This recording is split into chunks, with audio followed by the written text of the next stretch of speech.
오늘 말씀의 내용을 보면 첫 번째, 형제들아 내가 당한 일이 도리어 복음 전파의 진전이 된 줄로 너희가 알기를 원하노라. 내가 당한 일이 좋은 일을 당했을까요? 아니면은 안 좋은 일을 당했을까요? 안 좋은 일. 안 좋은 일이라는 건 뭡니까? 여기에 매맞고 끌려가고 죄수의 몸으로, 죄인은 아니지만 죄수의 몸으로 이리저리 끌려다니는 사도 바울의 모습을 한번 상상해 보세요.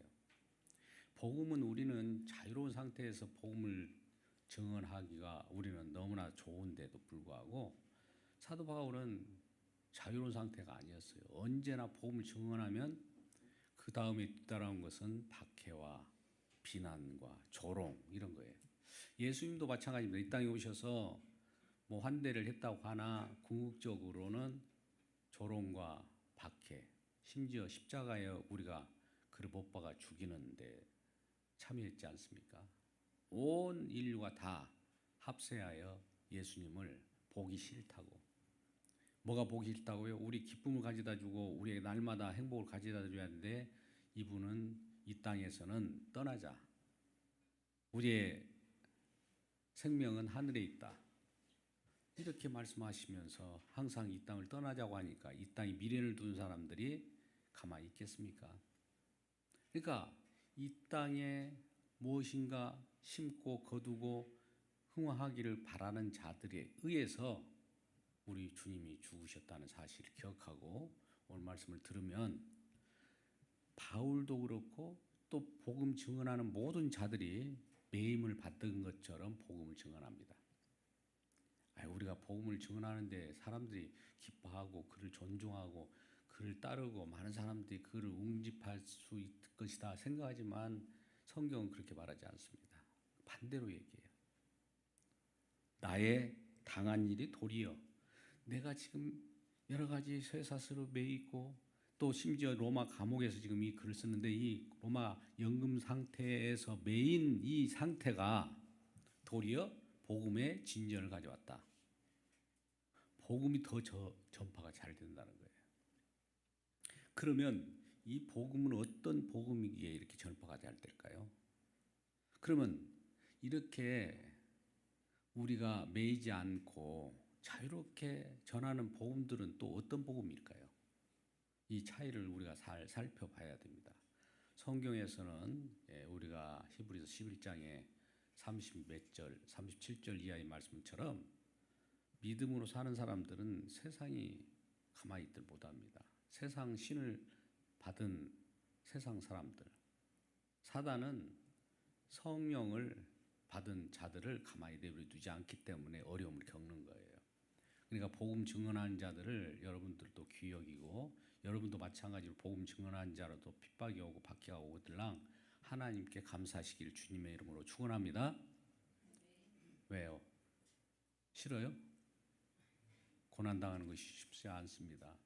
오늘 사도 바울이 아까 그랬잖아요. 디모데후서 2장 9절에서 자기는 복음으로 말미암아 죄인이 아닌데도 죄인처럼 고난을 받는 것이 나는 이런 일을 당할지라도 하나님 말씀을 매이지 않는다. 하나님 말씀만 증언하면 그것으로 그 임무를 완수한다는 거예요.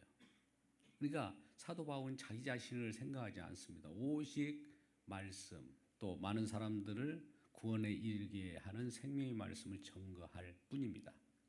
그래서 이러한 말씀은 흥황하게 되고 말씀이 많은 사람들이 전파됐을 때 그 말씀 받아들인 자들이 진정으로 예수는 주시라 하면서 고백을 할 때일 때 복음의 진전이 있는 겁니다. 이러므로 13절에 나는 나의 매임이 그리스도 안에서 모든 쉬되어 안과 그 밖에 모든 사람에게 나타났으니 나의 매임이 나의 지금 억눌림이 나의 지금 감옥에 갇힘이 내가 복음을 전하다가 이리저리 매임을 받는 그 자체가 그리스도 안에서 아까 주 안에서라고 했잖아요. 자유합니다. 그리스도 안에서 모든 쉬되 안과 쉬되라는 건 뭡니까? 우리가 로마 군병들 혹은 군사들 간의 어떤 영내를 쉬되라고 하죠.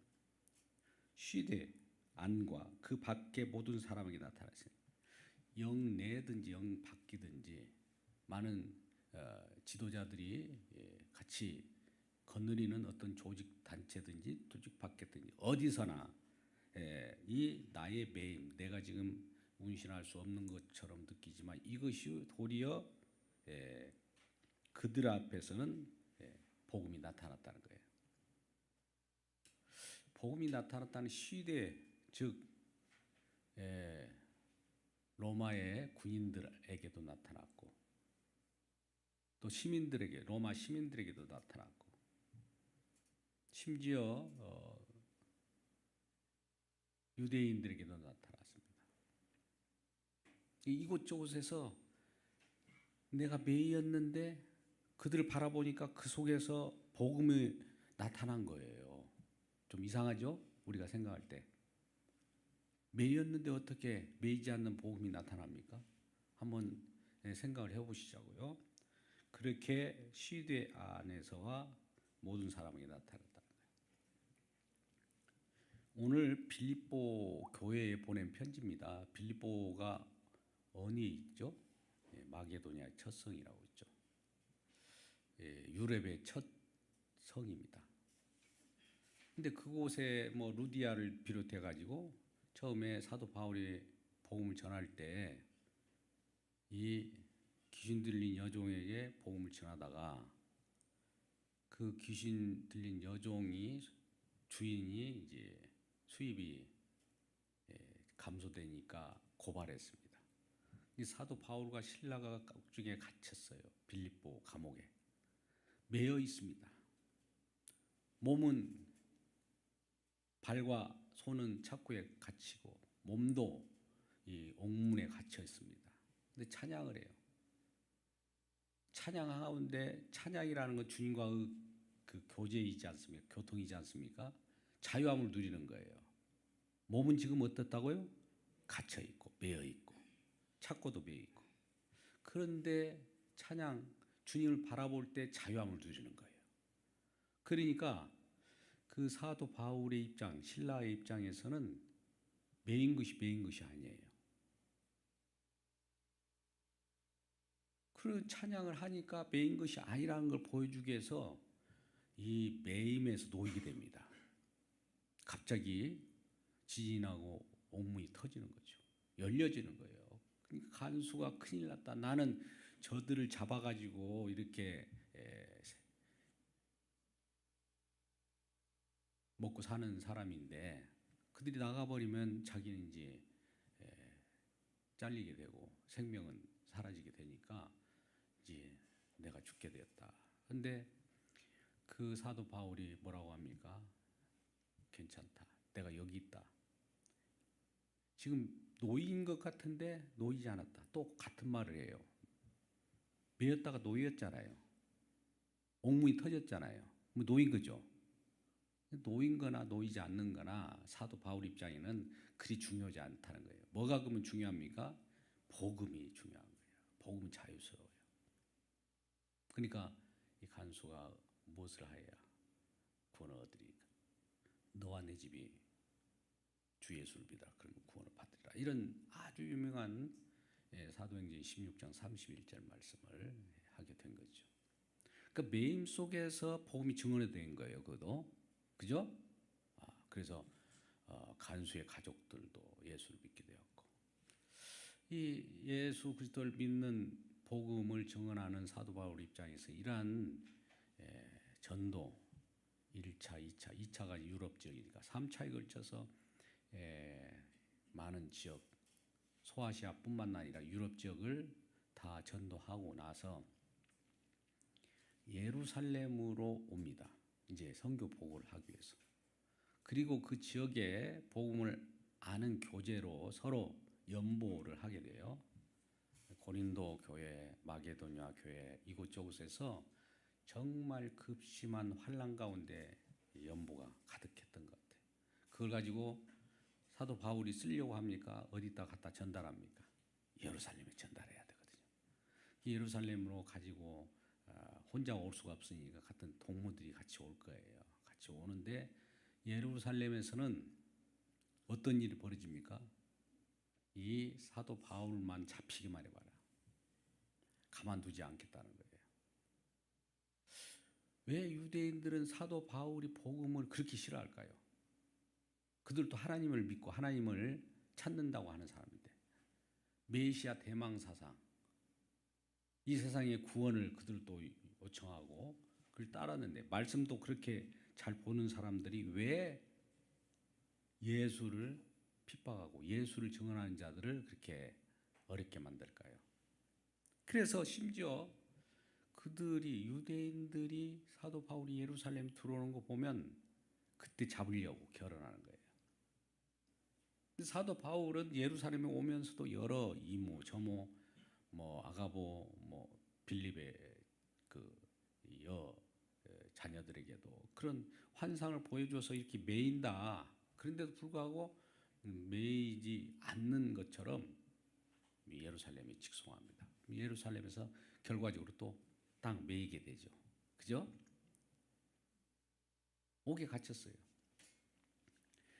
그러고 나서 이제 그 지역을 아직까지는 대제사장이나 장로들에게 이렇게 그들에게 넘겨지지는 않았습니다만, 이제 천부장이 지킵니다. 천부장이 그 영내, 자기 그 군 영내로 들어가게 해요. 보호해요. 그런데 이 영내에서 보호를 받고, 천부장이 보호를 받고 있는데 유대인들이 그걸 못 참는 거예요. 그 천부장 속에 있는 사도 바울을 어떻게 끌어낼까 고민하다가 대제사장과 장로들에게 부탁해서, 유대인들이 말입니다, 그들에게 공회에 한번 나와서 변증하라고 합니다. 무엇이 잘못되었고 무엇이 잘되었는가, 그 변증하라고 나올 때에 유대인들이 숨어서 매복한 자들로 하여금 40여 명이 죽이려고 합니다. 그것도 다짐을 해요. 먹지도 마시도 않고 내가 사도 바울을 죽일 때까지 결연하게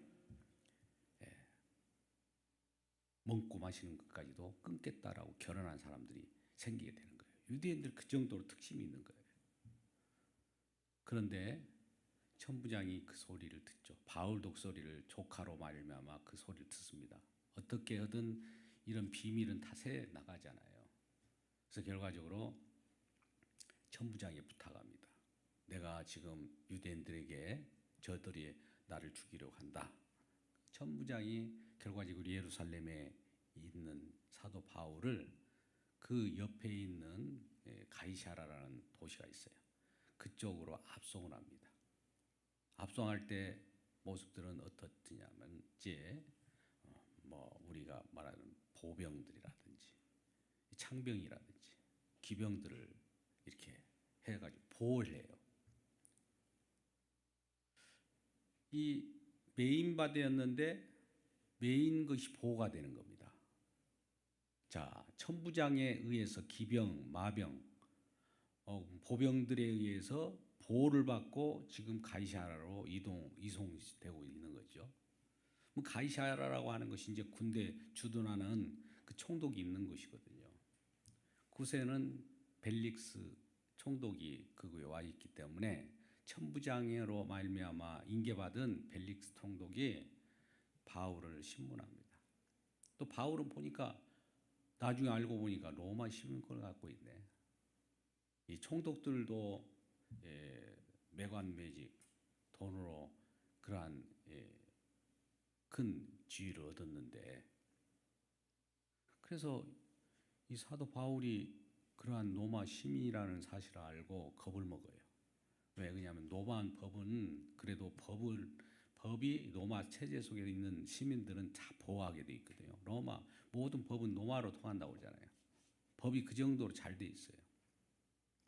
그래서 거기 이 가이사라에 있는 벨릭스 총독에게 인계되었는데, 벨릭스 총독과 같이 얘기를 해요. 두려워하면서 복음을 듣고는 복음이 이런 건가 하면서 마음에 감동이 느껴졌는지 자꾸 말을 겁니다. 근데 사실은 벨릭스 총독은 아까 예루살렘으로 가져오는 연보, 이 헌금에 관심을 갖는 거예요. 그걸 어떻게든 뺏어보려고. 그러니까 복음을 증언하려다 보면 이런 일 저런 일이 다 있는 거예요. 그래서 벨릭스가 사도 바울을 개변적으로 만나가지고 이모저모를 꼬치꼬치 물어봐요. 그러나 그들에 의해서 주님께 드려지는 헌물에 대해서는 주님께서 보호를 하죠. 그 다음에 이제 벨릭 총독이 부임한 날로부터 한 이태, 2년째 되는 날, 이제 그는 새로운 총독이 부임하게 됩니다. 이게 이제 베스도라는 자예요. 베스도라고 하는 총독이 부임했을 때도 마찬가지예요.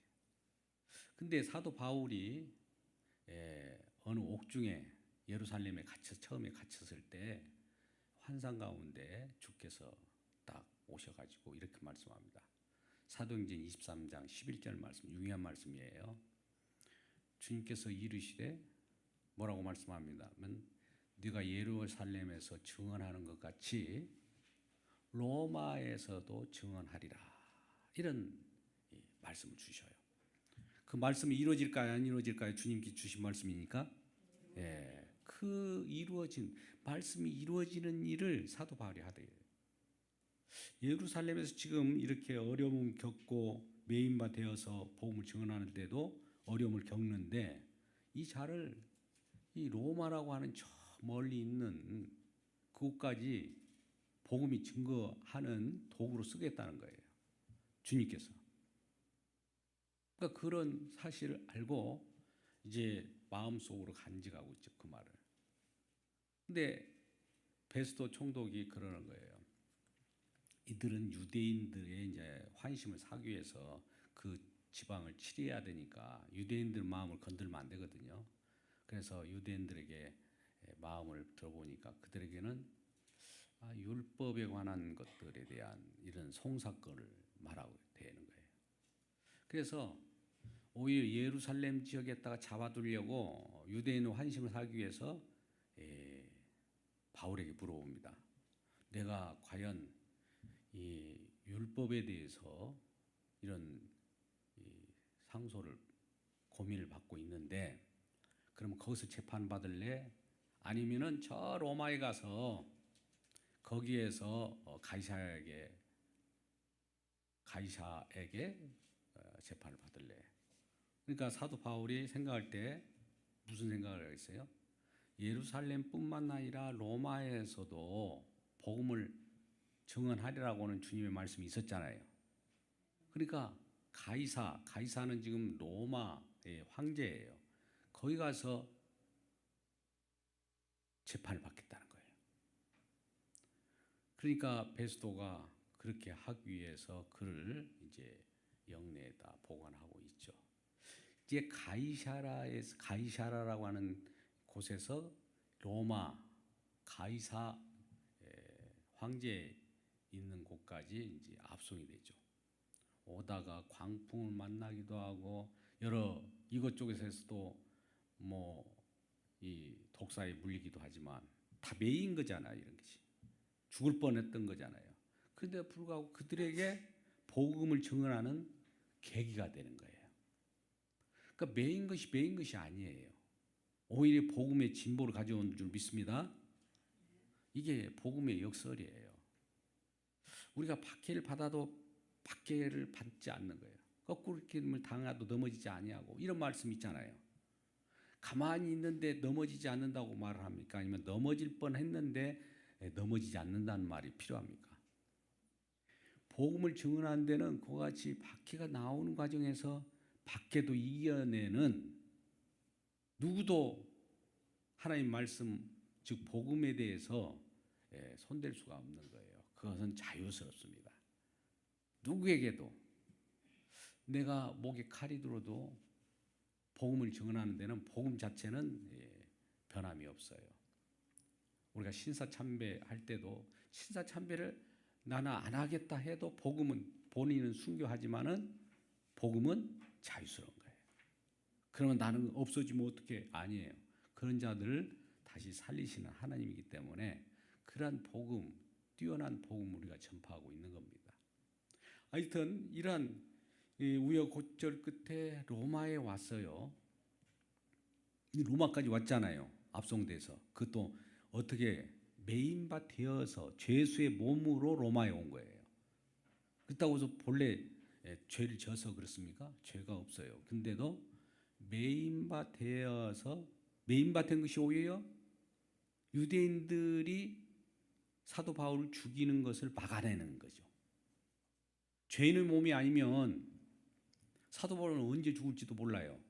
유대인들이 가만히 있지 않잖아요. 근데 로마 군인들에 의해서 보호받는 거예요. 놀라운 일이잖아요.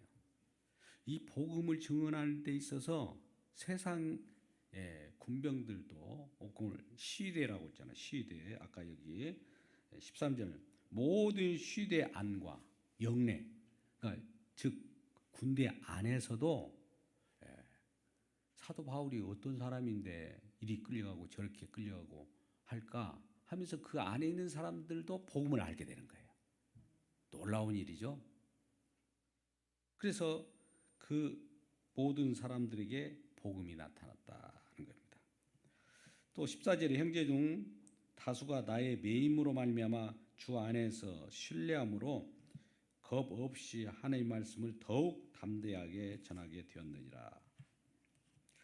형제 중 다수가 믿는 사람들 다수가 어떻게 주 안에서 사도 바울을 믿고 신뢰했냐면 매인 받았으면 우리는 아이고 매인 사람이 복음을 전하면 저 사람은 무슨 잘못이 있어서 죄를 져서 저렇게 매었을 거야 하면서 말을 안 듣잖아요. 그렇죠? 우리 인간 상식으로는. 예를 들어서 제가 여기서 몸이 심히 아프고 좀 별 볼 일 없고 걷지도 못하는 데다 대고 건강식품을 선전한다고 봅시다. 이게 안 되잖아요. 근데 복음은 된다는 거. 복음은 지금 매여 있어요. 복음이 매여 있는 것이 아니라 몸은 매여 있다고요. 사도 바울이. 근데 내가 매여 있어도 사도 바울에게 나오는 복음은 신뢰할 만하다는 거예요.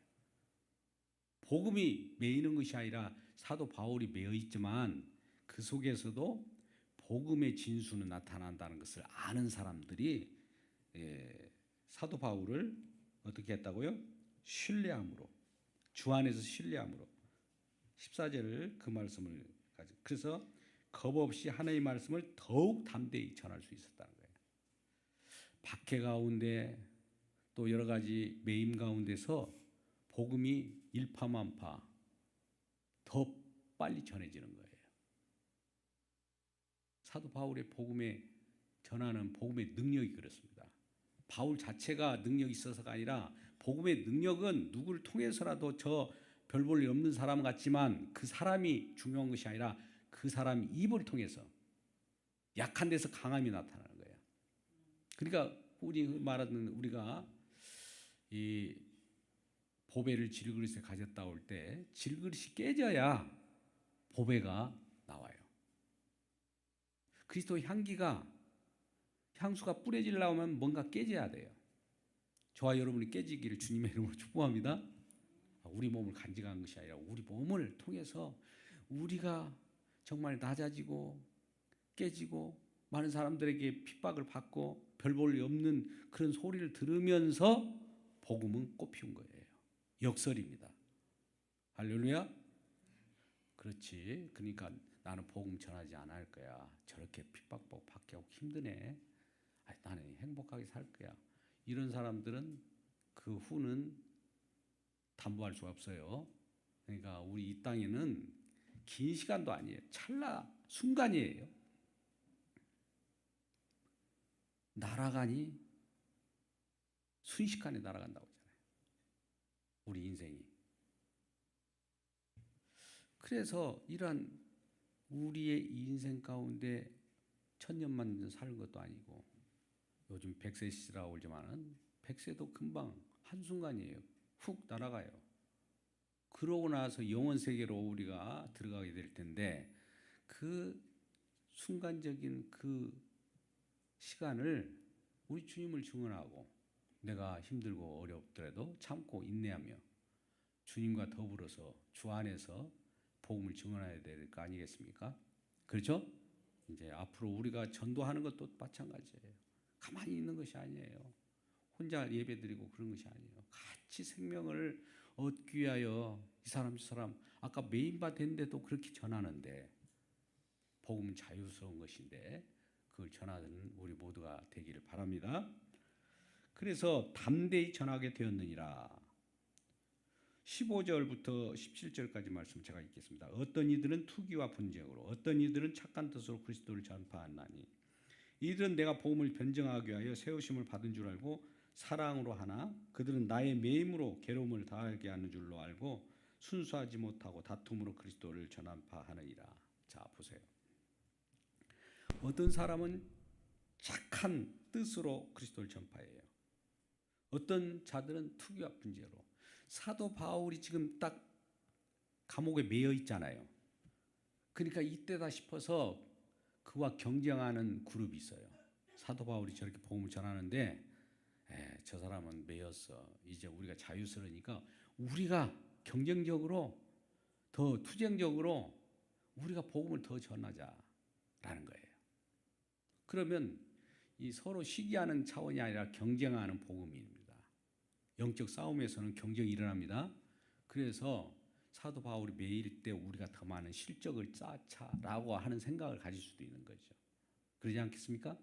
아니면 사도 바울이 매여 있을지라도 저 복음만 사도 바울이 가지고 있는 것만 언젠가 그는 매인 것 같지만 매이지 않는 거야. 그것을 착한 뜻으로 전하는 자들도 있어요. 그런데 두 가지 이렇게 전하나 저렇게 전하나 전도 전파되는 이는 누구일까요? 예수님, 그리스도는 손해가 되지 않죠. 인간은 도구 이렇게 쓰이기도 하고 저런 방도로 쓰이기도 하는데 전파되는 것은 그리스도예요. 그리스도는 그냥 우뚝 쓸 뿐이에요. 할렐루야. 그러니까 우리의 전도의 방법도 뭐 이렇다 저렇다 이런 방법이 없어요.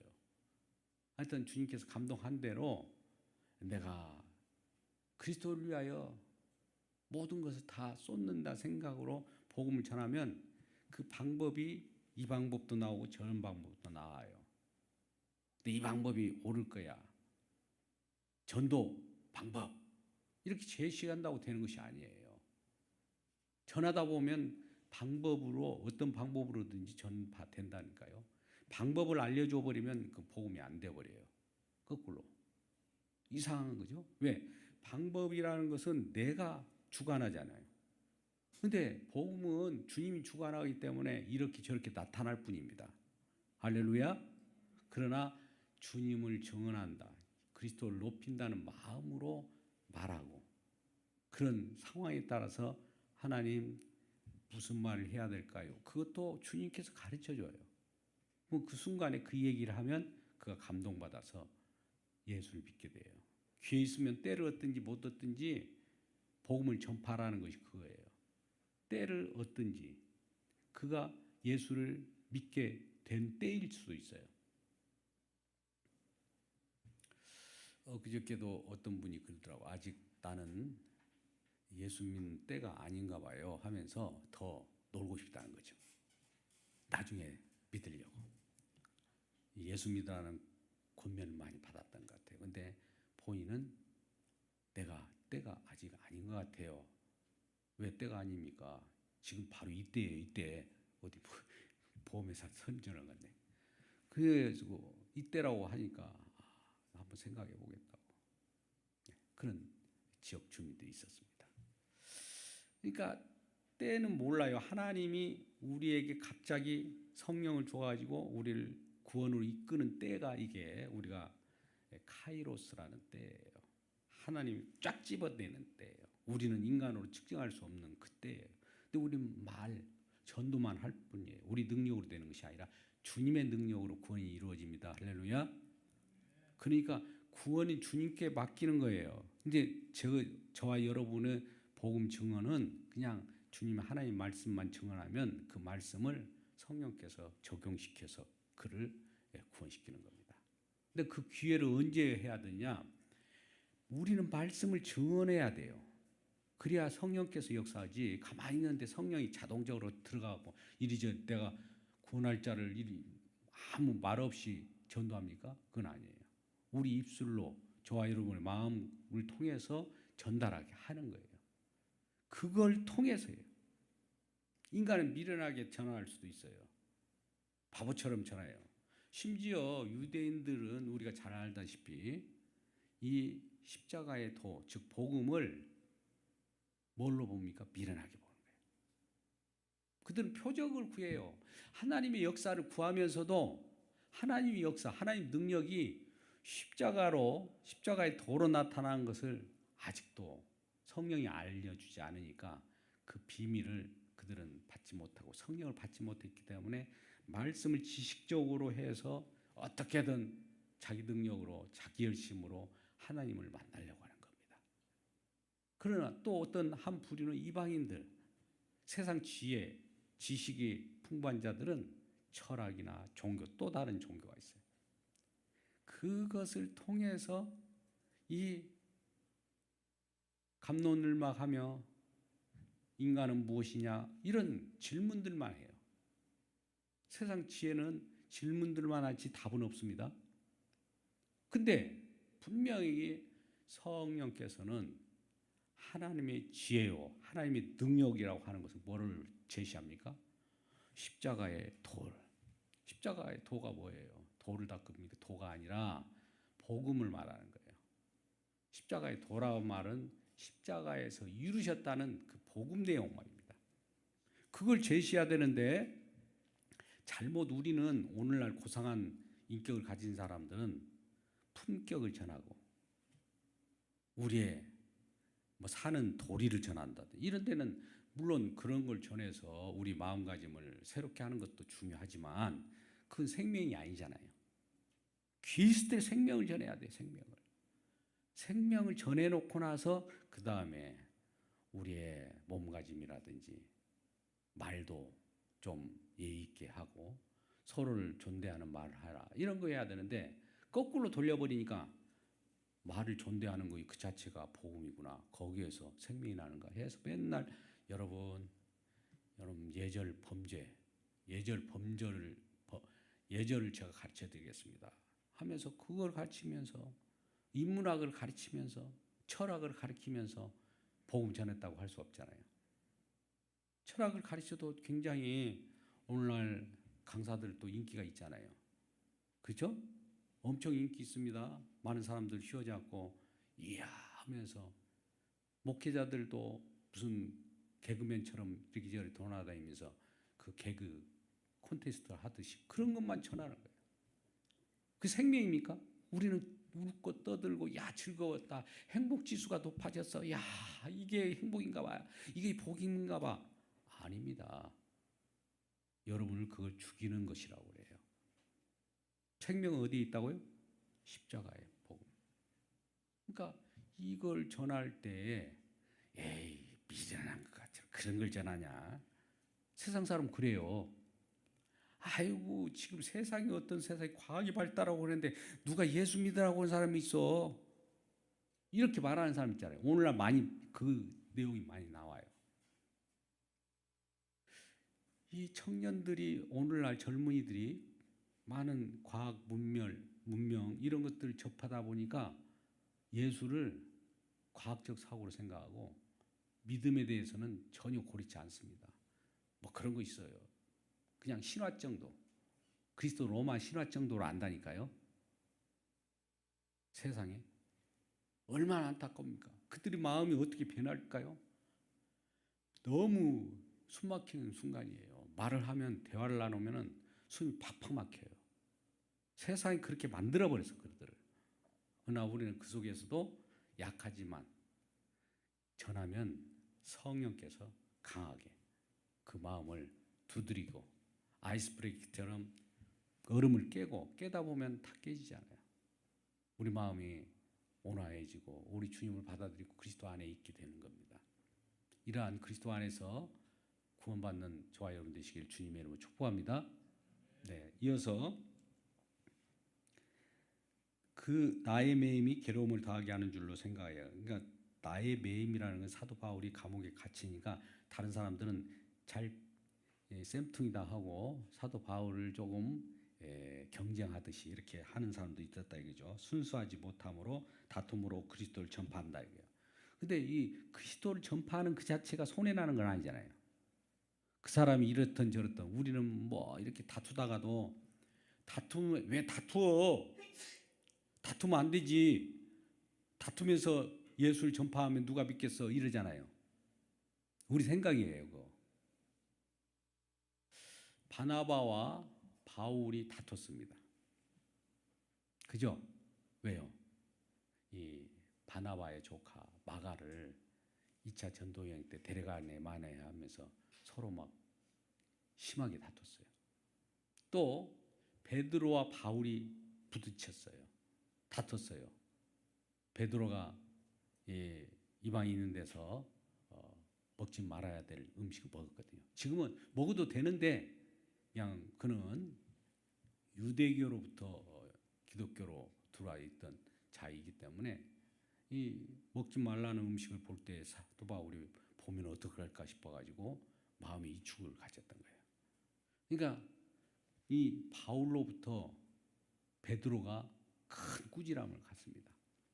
우리가 이 베드로 사도라고 하면 수제자이잖아요. 근데 바울한테 핀잔을 먹어요.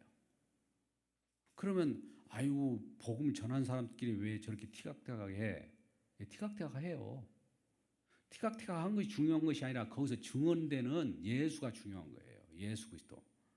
그러니까 주변에서 혹시라도 우리 인간의 어떤 품격이나 이런 걸로만 복음이 증언되지 않고 무슨 방도든지 예수가 꽃피워지면 되는 거예요. 인간이 완벽해가지고 완벽한 복음을 증언하는 것이 아니고 인간은 깨지면서도 주님은 증언된다는 거예요. 할렐루야. 물론 고상한 인격에 품격 있게 예의범절 좋게 복음을 증언하면 좋겠죠. 이건 금상첨화예요. 근데 그런 자들은 또 오히려 그렇게 증언하고도 자기 자신을 이렇게 자기 의가 드러날 가능성이 있어요. 복음을 증언하고도 나는 죄인 중에 괴수라고 자기를 업적 엎드려야 돼요. 이런 건 있을 수 있습니까? 다른 사람에 비해서 내가 수고를 많이 했다예요. 사도 바울이 고린도전서 15장 10절에서 내가 다른 사도보다도 열심을 더 냈다. 더 수고했다는 건 분명히 얘기합니다. 그래놓고는 갑자기 내가 아니오라고 해버려요. 주님의 은혜로다. 근데 만약 나도 복음 전했으니까 야 대단하지 이런 순간에 벌써 사단은 너 자신을 생각을 하는 거예요. 너 자신. 사단은 네가 문제지 주님 증언하는 것보다도 너의 잘남을 좀 드러내야 될 거 아니냐 이런 생각을 하게 된단 말이죠. 그러니까 나는 아니야. 나는 아니고 주님만입니다. 오로지 주님만을 섬기는 저와 여러분 되시기 바랍니다. 그렇다고 이제 오늘부터는 망나니처럼 막 너도 나도 막 이렇게 할 일이 아니라 그것이 본질은 아니라는 말씀을 드리는 거예요. 참 옆분에게도 잘 하세요. 친절하게 하세요. 또 많은 사람들이 고상한 품격을 좋아하니까 그런 것도 괜찮아요. 근데 본질은 아니라는 걸. 18절 그러면 무엇이냐? 거칠애로 하나. 거칠애라는 것은 예의범절이 좋게 막 이렇게 하나. 그것은 아니지만은 내용 알맹이로 하는 그 참으로 하나. 무슨 방도로 하든지 전파되는 것은 그리스도니 이로써 나는 기뻐하고 기뻐한다. 이 사도 바울이 기뻐하는 것은 복음이 그리스도가 전파되는 그 자체로 기뻐하는 거예요. 사람들의 이 저 모습을 바라보지 않습니다. 야 저렇게 전달하니 저렇게 전도하니까 잘 되네. 이거 안 바라봐요. 그리스도 자체만 바라보는 거예요. 전파된 그리스도만 바라보는 거예요. 자, 우리 18절 읽겠습니다. 이것이 너희에게 간구와 예수 그리스도의 성령의 도우심으로 나를 구원에 이르게 하는 줄을 아는 고로 나의 간절한 기대와 소망을 따라 아무에든지 부끄러우지 않고 지금도 전과 같이 온전히 담대하여 살든지 죽든지 내 몸에서 그리스도가 존귀하게 되게 하려 함이라. 내 몸에서는 그리스도만 존귀하면 되는 거예요. 이는 내게 사는 것이 그리스도니 죽는 것도 유익함이라. 내게 사는 것이 그리스도니 죽는 것도 유익함이라. 자, 보세요. 내게 사는 것, 내 안에 사는 이는 그리스도니 이 찬양하잖아요. 내게 죽는 것도 유익함이라. 나는 죽어도 유익하다는 거예요. 우리는 우리 목숨을 너무 아끼기 때문에 내가 죽으면 예수 믿는 것이 무슨 소용이 있어 이런 생각을 가질 수 있겠지만 그리스도만 존귀 여기면 나는 살든지 죽든지 유익하다는 거예요. 주님만 오로지 증거되기 때문에. 또 그런 자를 주님께서 죽이겠어요? 한번 거꾸로 생각해 보자고요. 내가 살고자 발부둥 친가 예수를 부인하겠죠. 그죠? 예수를 섬기려고 하면 내가 부인돼야 돼요. 할렐루야.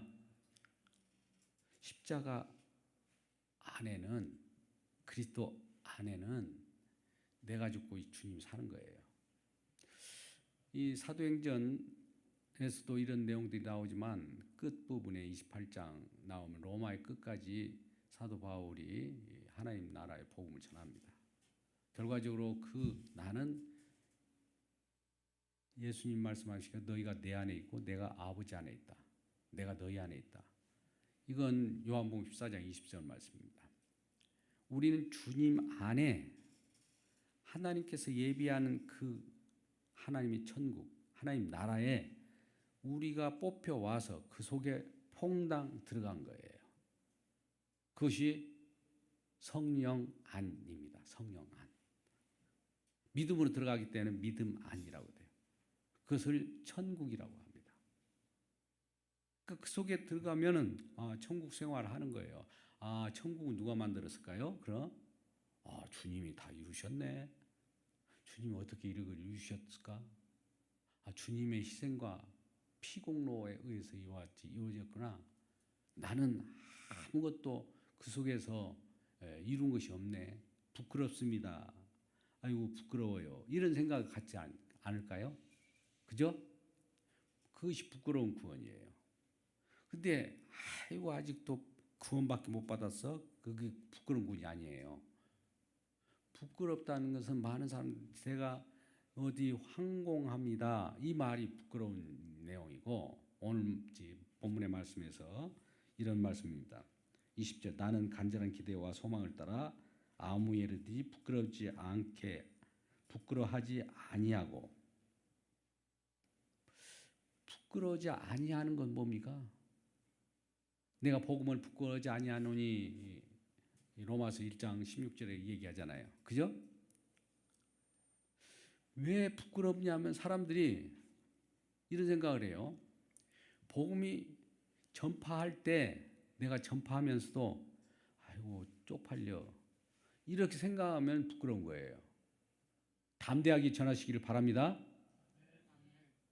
우리는 가끔 가다가 이축돼요. 가다가 예수님 믿으세요 한마디 하다가 이렇게 예수 하다가 예의 잘 지키세요 이렇게 말을 바꿔버려요.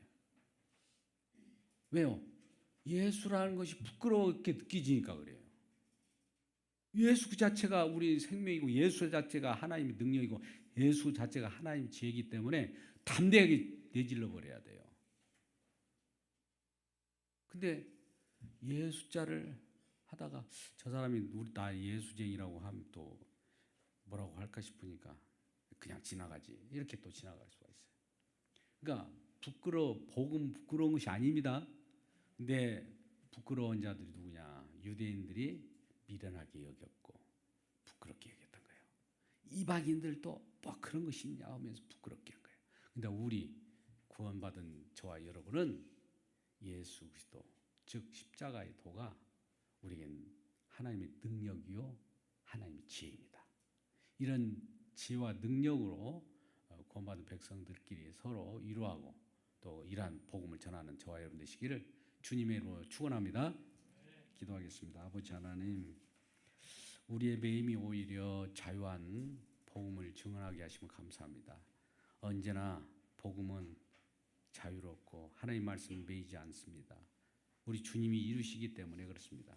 내가 하나님을 내 안에 가둘 수도 없지만 우리 주님은 우리가 매인 바 되었어도 그 안에서 우리 주님은 자유함을 누립니다. 우리를 옥에서도 벗어나게 하시고 또 매였어도 매인 것 같지 않고 주 안에서 항상 자유한 복음을 우리에게 주시기 때문에 우리가 기뻐할 수 있습니다. 이러한 기쁨이 우리 온 성도들에게 다 나타날 수 있도록 도와 주옵소서. 예수님의 이름으로 기도드리옵나이다. 아멘.